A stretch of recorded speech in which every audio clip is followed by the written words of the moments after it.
Pakistani latest dramas की तमाम updates जानने के लिए सबसे पहले आप मेरे चैनल को सब्सक्राइब कर लीजिए और साथ वाले बेल आइकॉन पर क्लिक करें ताकि हमारी लेटेस्ट वीडियो सबसे पहले देख सकें।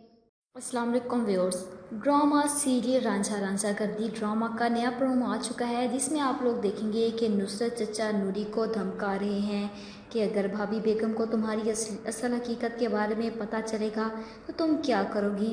नूरी घबरा जाती है और पीछे खड़ी भाभी बेगम इन दोनों की बातें करता सुनकर रुक जाती है कि चचा को शक पड़ता है कि पीछे कोई खड़ा है। वो नूरी के सर पर हाथ रखकर उसे कहते हैं कि घबराओ नहीं, भोला ठीक हो जाएगा, मैं उसे खुद डॉक्टर के पास लेकर जाऊंगा, तुम परेशान मत हो। नुसरत मियाँ को भोले के लिए फिक्रमंद देखकर भाभी बेगम पुरसुकून हो जाती है, लेकिन नूरी को तो पता है कि नुसरत चचा किस बात की फ़िक्र कर रहे हैं और अब आगे उसके साथ क्या होने वाला है। वो भोले के जाने के बाद कमरे में खूब रोती है और रो रो कर उसकी आंखें सूज जाती है।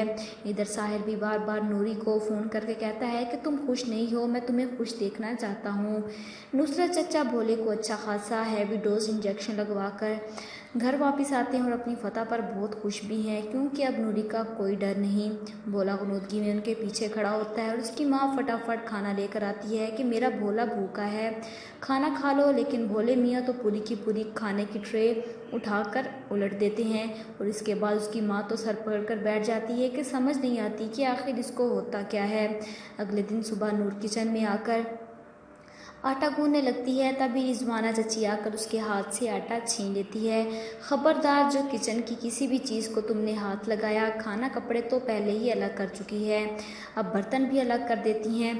नुसरत मियाँ अपनी बीवी की इस बेवकूफ़ी पर हर वक्त डांटते हैं कि तुम्हें क्या लगता है कि भाभी बेगम की नज़रों में आओगी और ये सब कि तुमकी बहू भी तुम्हारे साथ क्या सलूक कर रही है। नूरी बहुत परेशान होती है कि चची ने उसके हाथ से बर्तन ऐसे छीने जैसे वो कोई अछूत हो।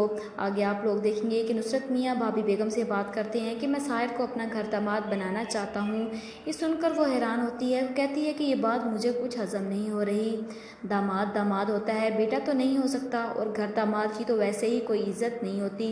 नूरी उनकी बातें सुनकर मज़ीद खौफजदा हो जाती है। आगे आप लोग देखेंगे कि नूरी को अब चचा पर पूरी तरह से शक हो चुका है।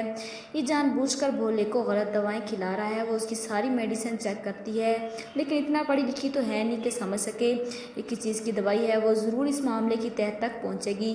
आप लोगों को इसके बारे में क्या ख्याल है? कमेंट बॉक्स से अपनी राय का इज़हार ज़रूर कीजिएगा और साथ ही साथ मेरे चैनल को सब्सक्राइब कीजिएगा। Thanks for watching.